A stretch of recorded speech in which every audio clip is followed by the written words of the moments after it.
ku rwego ushatse wavuga ko ruruta ibindi bihe. Uyu munsi umubano w'u Rwanda n'u Burundi wifashe nabi. Ibi ntabwo bigaragazwa no kuba Burundi bwarafunze imipaka yo ku butaka ibuhuza n'u Rwanda gusa, ahubwo binashingiye hanini ku magambo amaze iminsi avugwa na Perezida w'u Burundi Ndayishimiye Evariste. Mu nshuro zitari munsi y'eshatu, Perezida Ndayishimiye yagaragaje impungenge ku Rwanda ngo rwaba rwitegura gutera u Burundi. Mu ntangiriro z'ukwezi kwa kabiri muri uyu mwaka, ubwo yaganiraga n'abahagarariye ibihugu by'amahanga mu Burundi, Perezida Ndayishimiye yababwiye ko hatagize igikorwa ngo akarere kose kakwinjira mu ntambara. Iki gihe yavuze ko bazi neza ko u Rwanda rufite umugambi wo gutera u Burundi. Hashize iminsi 11 ku itariki ya 11 y'ukwezi kwa kabiri, ubwo yasuraga abaturage bo muri komine ya Bugabira mu ntara ya Kirundo hafi y'umupaka w'u Rwanda n'u Burundi, Perezida Ndayishimiye yavuze ko abarundi biteguye guhangana n'abanyarwanda. Ati mwebwe mwitegure, ntimugire ubwoba, bariya turaziranye. Mu Bugesera muraziranye, kuva ku ngoma ya cyami ntabwo bigeze batunesha. Ubuse nibwo badushobora. Ati muwibutse muti muzi mu Kirundo aho byavuye. U Rwanda ntacyo rwasubije, maze yashize iminsi avuga ko yaganiriye n'inshuti z'u Rwanda zikamubwira ko u Rwanda rutazamutera. Ejo bundi muri uku kwezi kwa gatatu nabwo yongeye kuvuga ku by'intambara y'u Rwanda n'u Burundi. Avuga ko abavuga ko igisirikare cy'u Rwanda gikomeye ngo batazi icyo afite. Kuri iyi nshuro nanone uyu mukuru w'igihugu yabwiye BBC ko abizi neza ko u Rwanda rwiteguye gutera u Burundi runyuze muri Kongo. Atari ko nibashima gutera u Burundi banyuze muri Kongo, natwe Kigali ntabwo ari kure uciye mu Kirundo. U Burundi bwaburiye ko buzihagararaho ku bitera ibyo ari byo byose byaturuka ku gihugu cy'u Rwanda ngo bigiye kwibasira u Burundi. Mu kiganiro yahaye BBC, Perezida Ndayishimiye Evariste yavuze ko u Rwanda kwitegura gutera u Burundi runyuze muri Kongo ngo ni ukwibeshya. Ati turabizi ko u Rwanda rurimo kugerageza kudutera binyuze ku butaka bwa Repubulika ya Demokarasi ya Kongo, rubinyujije ku mutwe wa Red Tabara. Atari ko turababwira ko nibashaka gutera Bujumbura banyuze muri Kongo, natwe Kigali ntabwo ari kure tunyuze i Kirundo. Uko niko Perezida Ndayishimiye yabivuze. Umuvugizi wa guverinoma y'u Rwanda Yolande Makolo we yavuze ko yatangajwe n'aya magambo ya Perezida Evariste Ndayishimiye. Ati ibyo bivugwa biratangaje kubera ko mu by'ukuri inzego zishinzwe kurinda umutekano mu Rwanda no mu Burundi zari mu biganiro bigamije kurebera hamwe uko twarinda imipaka duhuriyeho bitewe n'ibirimo kubera mu burasirazuba bwa Kongo. Perezida Ndayishimiye yasobanuye ko afite amakuru yizewe avuga ko u Rwanda rufite umugambi wo gutera u Burundi. Avuga ko mu gihe byaba bibaye ngo iyo ntambara ishobora kugira ingaruka zikomeye kubera ko ishobora gukwira mu karere kose. Ati igihugu cy'u Rwanda nta mahoro cyumva iyo kidashotorana. Ati cyamaze gushwana na Uganda na Tanzania, ubu kiri mu ntambara muri Kongo ari nako gitegura kudutera. Akomeza agira ati ntabwo tuzemera kwicwa nk'inyamaswa nk'uko barimo kubikorera abanyekongo. Ati tuzarwana, abarundi bariteguye. Bwana Ndayishimiye yavuze ko yohereje intumwa zitandukanye kuri Perezida Paul Kagame w'u Rwanda amusaba gushyira mu bikorwa ibyo bumvikanye byatuma ibihugu byombi bisubira kubana neza, ariko ngo aracyarindiriye igisubizo. Ati guhera mu 2020 twagiranye ibiganiro birebire n'u Rwanda kugera ubwo twemeranije ku masezerano y'ibikwiye gukorwa, atari ku igihe kigeze ngo u Rwanda ruyashyire mu bikorwa nta na kimwe rwakoze. U Burundi bushinja u Rwanda guha ubuhungiro abagerageje guhirika ubutegetsi muri icyo gihugu mu mwaka wa 2015. Abategetsi b'u Burundi bavuga ko bakomeje gusaba ko abashinjwa icyo cyaha basubizwa mu Burundi kugira ngo bashyikirizwe ubutabera. U Burundi kandi bushinja u Rwanda gufasha umutwe witwaje intwaro urwanya leta y'u Burundi wa Red Tabara umaze gukora ibitero byinshi uturutse mu burasirazuba bwa Kongo. Gusa igihe cyose uyu mutwe wagabye ibyo bitero uturutse muri Kongo, u Burundi bwavuga ko waturukaga mu Rwanda. Perezida Ndayishimiye ati turabizi ko bashaka gukoresha Red Tabara mu gutera u Burundi nkuko barimo kubikora muri Kongo bakoresheje M23. Ati abarundi turiteguye. Ibitero biheruka gukorwa n'umutwe wa Red Tabara mu Burundi mu mpera z'umwaka ushize nibyo byatumye icyo gihugu gifata umwanzuro wo gufunga imipaka yose gihana n'u Rwanda. Perezida Ndayishimiye yavuze ko atazigera yemera kuganira n'umutwe wa Red Tabara. Ati aho Red Tabara igomba kuba ni imbere y'ubutabera. Ati ntabwo dushobora kuganira n'abicanyi. Mu minsi yashize umunyamabanga wa leta ushinzwe ubutwererane bw'akarere mu Rwanda General James Kabarebe yavuze ko perezida w'u Burundi yagiriye inama bamwe mu moko y'abanyekongo abashishikariza kwica abanyamurenge. Perezida Ndayishimiye avuga kuri ibi mu burakari bukomeye yagize ati Kabarebe turaziranye twari n'inshuti, atari ko kuza kunyambika ibara bene aka kageni ankuraho agashambara, ati birababaje, ati ibyo nama yere, ati niko bakora, babanza kugushyiraho icyasha bakakwerekana nk'igikoko kugira ngo nibagutera abantu bazabyakire nk'ibisanzwe. Perezida Ndayishimiye yemeza ko leta ye itigeze ikorana na FDLR cyangwa se ngo yishyigikire. Ati barabeshya, ati hari aba bavuga ngo umwanzi w'umwanzi wawe aba inshuti yawe, atariko ibyo nta shingiro bifite. Ati twebwe twamaze gushyikiriza u Rwanda abakoze ibyaha benshi bahungiye iwacu. Ati n'uyu mipaka ifunze nitubwirwa ko hari umunyabyaha wahahungiye tuzamubashyikiriza. Ati Perezida Paul Kagame yampamagaye ambwira ko muri Kongo tutarimo gufasha mu kurwanya FDLR. Ati namushubije ko abasirikare be bavugana n'abacu bakatubwira aho babonye FDLR hanyuma tukayirwanya. Atariko kugeza ubu nta makuru bigeze baduha. Perezida Ndayishimiye yavuze ko ikibazo cya FDLR ari ingorabahizi. Ati umunsi umwe turi mu nama, Perezida Felix Tshisekedi yabajije Perezida Paul Kagame impamvu mu bikorwa byo kurwanya FDLR bakomeza gufata abagize uwo mutwe bigeze gushyikirizwa leta y'u Rwanda, atariko nta gisobanuro gihamye cyatanzwe. Uburundi bwemera ku mugaragaro ko bufite ingabo muri Repubulika ya Demokarasi ya Kongo nubwo butavuga umubare wazo. Perezida Ndayishimiye yavuze ko igihe yarayoboye umuryango wa Afurika y'Uburasirazuba ngo nibwo hafashwe umwanzuro wo kohereza ingabo z'akarere gufasha, atariko izo ngabo ntabwo zageze ku ntego kubera ko bimwe mu bihugu byari byarazohereje ntabwo byakurikije ibyo bari bumvikanye. Ati twari twumvikanye ko habaho ihagarikwa ry'intambara kandi ko hagize umutwe w'inyeshyamba wongera gutera duhita tugabaho ibitero. Ati Burundi aho bwari buherereye muri Kivu y'Epfo twarabyubahirije, atariko igihe M23 yagarukaga mu mirwano abo muri Kivu y'Amajyaruguru ntacyo bakoze. Ati nuko byagenze. Avuga ko nyuma y'ivanwa ry'ingabo za EAC muri Repubulika ya Demokarasi ya Kongo, Uburundi bwagiranye amasezerano na Repubulika ya Demokarasi ya Kongo yo gufatanya mu by'umutekano, ariyo mpamvu ingabo zabwo zikiri muri Kongo. Ariko ibyo ntibyabujije ko umutwe wa M23 ukomeza kwigarurira ibindi bice byo mu burasirazuba bwa Kongo biri mu mujyi wa Goma, Bukavu n'ahandi.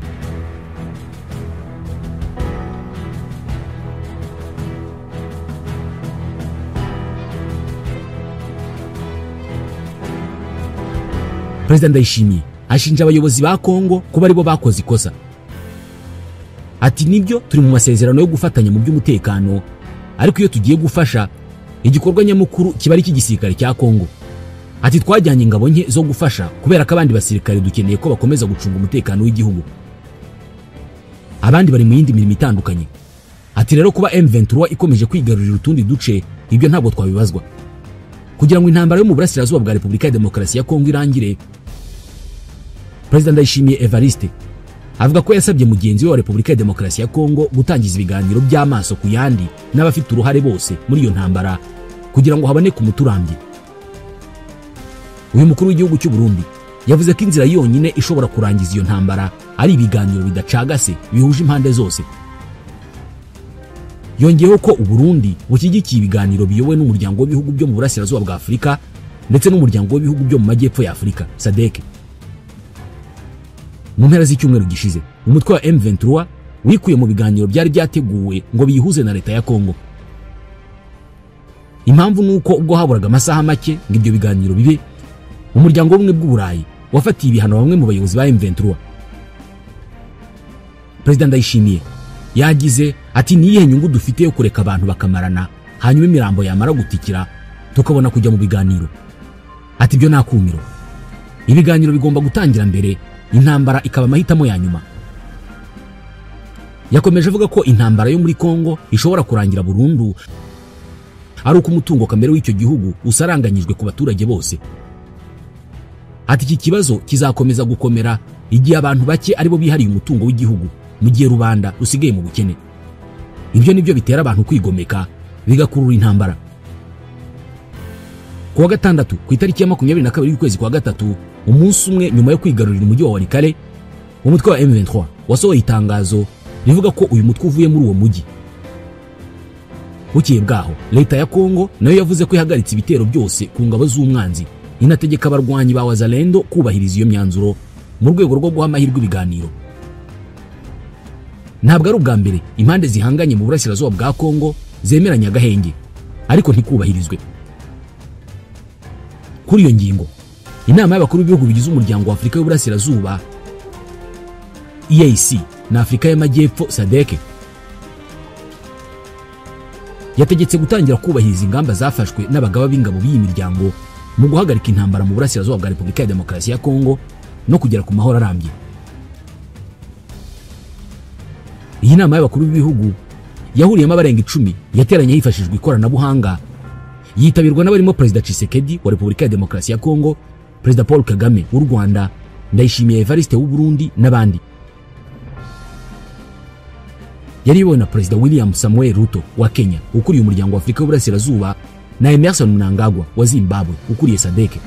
Yateranye nyuma y'izayibanjirije z'abagaba b'ingabo n'abaminisitiri b'ububanyi n'amahanga mu cyumweru gishize. Aba bakuru b'ibihugu bateranye mu gihe mu mpera z'icyumweru gishize hasohotse amatangazo y'impande zirebwa n'iyi ntambara agaragaza intambwe iganisha ku gukemura ikibazo mu mahoro n'ubwiyubahirizwa ryayo rikivugwamo ibibazo. Kuwa mbere havuzwe imirwano hagati ya Wazalendo n'umutwe wa M23 mu ntera y'ibirometero 27 uvuye muri Walikale centre mu ntara ya Kivu y'Amajyaruguru. Mu gihe uyu mutwe wari watangaje ko ugiye kuvana abarwanyi bawo muri Walikale, ariko bukavuga ko utahavuye kubera ko ingabo za leta nazo zitahavanye drone zazo zigaba ibitero. Abakuru b'ibihugu by'umuryango SADC na EAC bemeje imyanzuro y'inama y'abaminisitiri b'ibihugu bigize iyi miryango yabaye kuwa mbere w'icyumweru gishize, na raporo y'abagaba b'ingabo b'ibihugu bigize iyi miryango yari yemejwe n'abo baminisitiri. Aba bagaba b'ingabo batanze raporo irimo mu buryo burambuye ingamba z'igihe gito n'igihe kirekire zo kugera ku mahoro arambye n'umutekano mu burasirazuba bwa Repubulika ya Demokarasi ya Kongo. Mu cyumweru gishize byari byemejwe ko ibigomba gukorwa mu guhagarika imirwano ako kanya harimo gusubira inyuma mu bice bimwe na bimwe kwa M23 no gukora akarere ko hagati y'impande zombi kataberamo imirwano, ndetse hagashyirwaho itsinda ryo gukurikirana iyubahirizwa ry'izi ngamba mu gihe harimo gukorwa ibiganiro by'amahoro. Inama y'abakuru b'ibihugu by'umuryango wa Afurika y'Uburasirazuba na SADC yategetse itangira ryo kubahiriza ibikubiye muri iyo raporo no gushyira mu bikorwa izo ngamba. Iyi nama kandi yashyizeho itsinda ry'abahuza 5 bo gukurikirana uyu muhate w'iyi miryango. Abo barimo Olusegun Obasanjo wahoze ari perezida wa Nigeria, Uhuru Kenyatta wahoze ari perezida wa Kenya, Galema Motlanthe wabaye perezida wa Afurika y'Epfo, Catherine Samba Panza wahoze ari perezida wa Central Africa, Sahle-Work Zewde wahoze ari perezida wa Ethiopia. Iyi nama yavuze ko mu minsi 7 aba bahuza bazahura n'abakuru b'iyi miryango y'ibihugu mu nama yabo ya mbere. Itangazo ryasohowe n'iyi nama y'abakuru b'ibihugu rivuga ko iyi myanzuro bafashe igomba kumenyeshwa umuryango wa Afurika yunze ubumwe n'umuryango w'abibumbye. Muri iyi nama, Perezida wa Repubulika Paul Kagame yagaragarije abakuru b'ibihugu bagenzi be ko ubusugire bw'u Rwanda n'ubwigenge bwarwo bukwiye kubahwa nk'uko bw'ibindi bihugu bwubahwa. Perezida Paul Kagame yagaragarije bagenzi be ko u Rwanda rwitaye ku mutekano warwo kandi ko ibishobora kuwuhungabanya byose bigomba gukemurirwa mu murongo ukemurirwamo ibibazo by'ibindi bihugu nka Repubulika ya Demokarasi ya Kongo.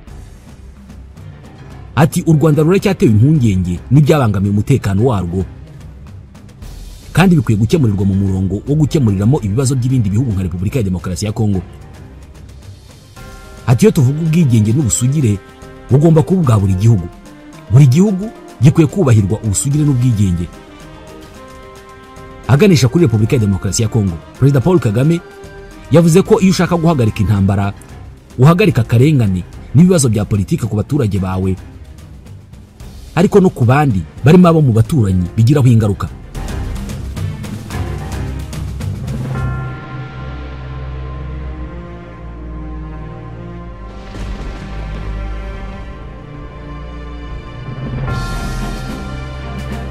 Ihuriro AFC M23 rirwanya ubutegetsi bwa Repubulika ya Demokarasi ya Kongo ryemeje ko abarwanyi baryo bakiri mu mujyi wa Walikale bitewe n'ibitero by'ihuriro ry'ingabo za Repubulika ya Demokarasi ya Kongo.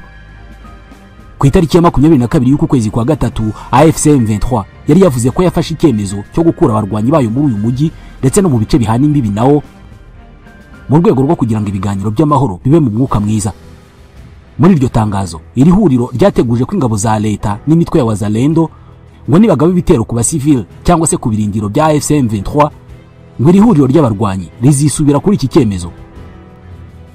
Ingabo za leta ya Kongo nazo zahise zitangaza ko zigiye kwifata ku kuba zagaba ibitero ku ngabo z'umwanzi ubwo ni M23, ndetse zahise zisaba abarwanyi ba wazalendo nabo kubigenza batyo hagamijwe gushishikariza ibiganiro by'amahoro.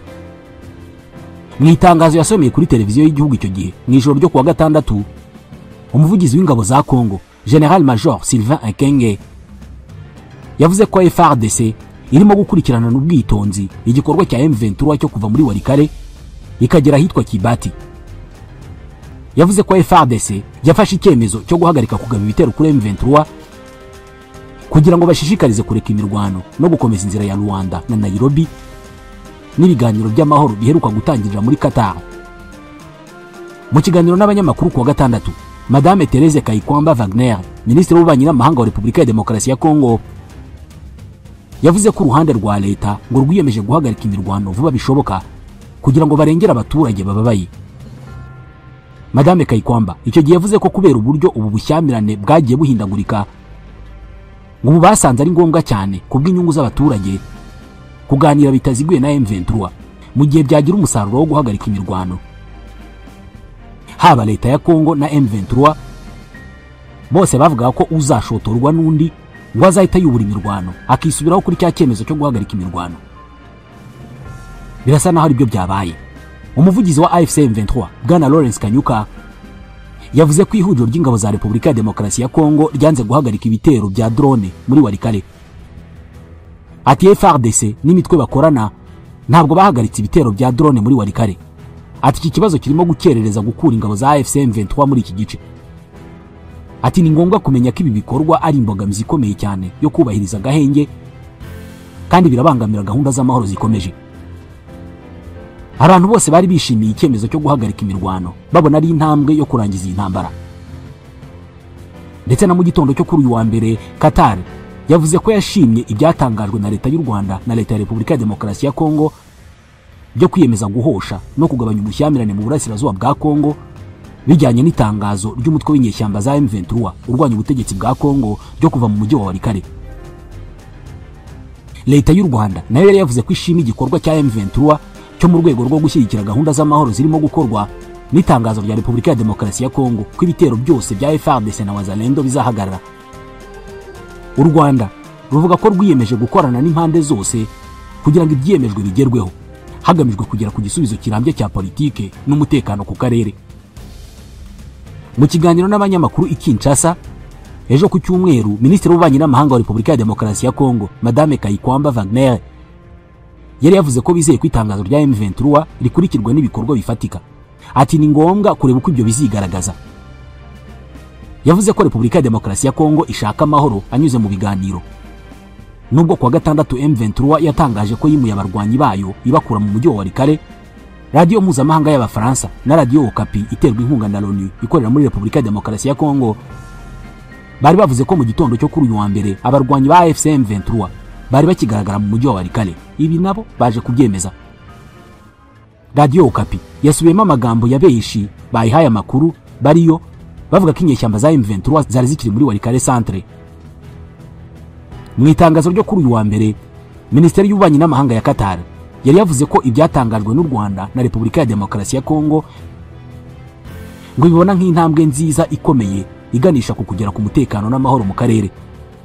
Perezida wa Repubulika y'u Rwanda Paul Kagame na Perezida Felix Tshisekedi wa Repubulika ya Demokarasi ya Kongo bari bahuriye mu nama yatunguye benshi yabereye i Doha mu murwa mukuru wa Qatar kuwa kabiri ushize. Bari bahujwe na Emir wa Qatar Sheikh Tamim bin Hamad Al Thani. Iyo nama yari mu rwego rw'ibikorwa byo guhosha uko ibintu bimeze mu burasirazuba bwa Repubulika ya Demokarasi ya Kongo. Uko niko itangazo rihuriyeho n'u Rwanda, Repubulika ya Demokarasi ya Kongo na Qatar byabivuze icyo gihe. Mu itangazo ryayo ryo kuri uyu wa mbere, Qatar yavuze ko yizeye ko ubu buryo bwubaka hamwe n'umwuka mwiza ku mpande zombi ngo bizakomeza kugira ngo habeho kurinda abasivile ndetse no kugera ku mutekano n'iterambere. Qatar ivuga ko ishyigikiye inzira y'amahoro ya Nairobi na Rwanda zahurijwe muri gahunda imwe ya EAC SADC ndetse no gukemura amakimbirane binyuze mu biganiro n'uburyo bw'amahoro hubahirizwa amahame yo mu mategeko mpuzamahanga. Abakuru b'ibihugu bo mu miryango ya EAC na SADC bagiranye inama mu buryo bw'ikoranabuhanga ry'iyakure biga ku buryo bwo kugera ku mahoro n'umutekano mu burasirazuba bwa Kongo. Ni inama ikurikiye y'abaminisitiri bo muri EAC na SADC yabereye Harare mu murwa mukuru wa Zimbabwe ku wa mbere w'icyumweru gishize. Ibyo abantu bari batinye byaba bigiye kuba. Ikinyamakuru igihe.com cyanditse ko ku itariki ya 17 y'uku kwezi kwa gatatu ngo hari indege y'igisirikare cy'Ububirigi yo mu bwoko bwa Dassault Falcon 7X yavuye i Buruseli yerekeje muri Afurika muri Repubulika ya Demokarasi ya Kongo. Iyo ndege ngo yaguye Kinshasa kuri uwo munsi ku isaa 10:45 z'umugoroba nyuma y'amasaha 7:27 mu nzira. Yavuye aho ku munsi wakurikiyeho ikora urugendo rw'isaha 1:36 rugwa mu gace ka Kindu mu ntara ya Maniema, niko igihe yanditse. Iyi ndege ngo ntiyaharaye, ahubwo mu masaha ya nyuma ya saa sita yasubiye Kinshasa ihamara iminsi 2. Bukeye ku itariki ya 20 y'ukwezi kwa gatatu yongera ifata urugendo rusubira i Buruseli. Ku munsi wakurikiyeho ngo yongeye kugaruka muri Afurika ikora urugendo rw'amasaha 9:30 igwa mu mujyi wa Bujumbura i Burundi, aho yamaze umunsi umwe ngwiza kuhava ku itariki ya 21 y'ukwezi kwa gatatu saa 3:07 z'igitondo isubira i Buruseli. Nta muntu n'umwe uzi ko iyo ndege ya gisirikari ubusanzwe igendamo abantu 16 ngo yari igiye gukora mu gace ka Kindu, Kinshasa na Bujumbura. Ku rundi ruhande hari amakuru avuga ko Ububirigi ngo bushobora kuba bwarohereje abasirikari muri Repubulika ya Demokarasi ya Kongo. Bivuga ko abo basirikari bashobora kuba bari mu gace ka Kindu aho binjiye bafite ibikoresho birimo drone ndetse n'ibifaru. Ntabwo bizwi neza niba abo basirikari baragiye ku rugamba, gusa hashize igihe Ububirigi buri nyuma ya Repubulika ya Demokarasi ya Kongo mu rugamba ihanganyemo na M23. Hari amakuru avuga ko abasirikari b'Ububirigi ngo bazaba bafite inshingano zo gutoza abasirikari bo muri batayo ya 31 ishinzwe gutabara aho rukomeye mu ngabo za Kongo. Umuryango w'ubumwe bw'Uburayi uherutse guha Repubulika ya Demokarasi ya Kongo inkunga ya miliyoni 20 z'amayero yo kwifashisha mu bikorwa birimo kuvugurura ibikorwa remezo by'iyi brigade ya 31 ikorera mu gace ka Kindu.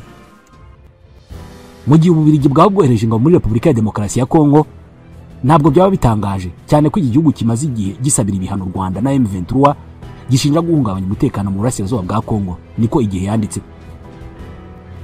Ububirigi bwakoze ubu bukangurambaga butitaye ku bufatanye bw'ingabo za Kongo n'umutwe wa FDLR washinzwe n'abagize uruhare muri jenoside yakorewe abatutsi mu 1994 ndetse n'imitwe ya Wazalendo bahuje ingengabitekerezo. Kohereza abasirikari mu ntambara yo mu burasirazuba bwa Kongo byaba bisobanuye ko Ububirigi bwinjiye mu bufatanye bweruye na FDLR na Wazalendo.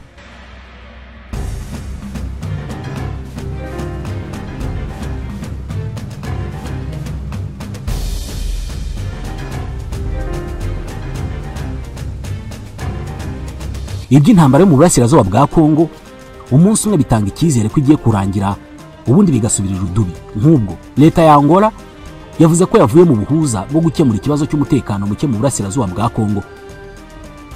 Ibiro bya perezida wa Angola byasobanuye ko iki cyemezo cyafashwe kugira ngo iki gihugu kiyobore umuryango wa Afurika yunze ubumwe kibande kubirebana n'umugabane muri rusange. Mu byo Angola ishaka kwibandaho nk'uko yabitangaje ni amahoro n'umutekano ku mugabane wose, iterambere ry'ibikorwa remezo, isoko rusange, kurwanya ibyorezo no guteza imbere ubukungu. Ibiro bya perezida wa Angola byasobanuye ko ku bufatanye na komisiyo y'umuryango wa Afurika yunze ubumwe mu minsi iri imbere ngo hazashakishwa igihugu gishyigikiwe n'umuryango wa Afurika y'Amajyepfo SADC n'uwa Afurika y'Uburasirazuba kikazasimbura Angola mu nshingano y'ubuhuza. Olusegun Obasanjo, Uhuru Kenyatta ndetse na Haile Mariam Desalegn bahawe inshingano yo gufasha abazitabira ibiganiro by'amahoro bigamije gukemura ikibazo cy'umutekano muke mu burasirazuba bwa Kongo n'akarere. Nabo ngo bazagira uruhare mu guhitamo igihugu kizasimbura Angola. Angola yatangiye inshingano mu 2022 ubwo umubano wa Repubulika ya Demokarasi ya Kongo n'u Rwanda wazambaga biturutse ku makimbirane ashingiye ku mutekano. Ibiganiro byahuje abahagarariye ibi bihugu byahagaze mu kwezi kwa 12 mu 2024 ubwo aba Repubulika ya Demokarasi ya Kongo bangaga kuganira n'umutwe wa M23. nyuma yo guhura na Perezida Felix Tshisekedi wa Repubulika ya Demokarasi ya Kongo ku itariki ya 11 y'ukwezi kwa gatatu, Perezida Joao Lourenço wa Angola yatangaje ko ibiganiro bitaziguye hagati y'abahagarariye Repubulika ya Demokarasi ya Kongo na M23 ngo bizatangira ku itariki ya 18 y'ukwa gatatu. Ku ya 17 M23 yavuze ko itakitabira ibyo biganiro byari kubera i Rwanda bitewe n'ibihano abayobozi bayo bafatiwe n'umuryango w'ubumwe bw'Uburayi.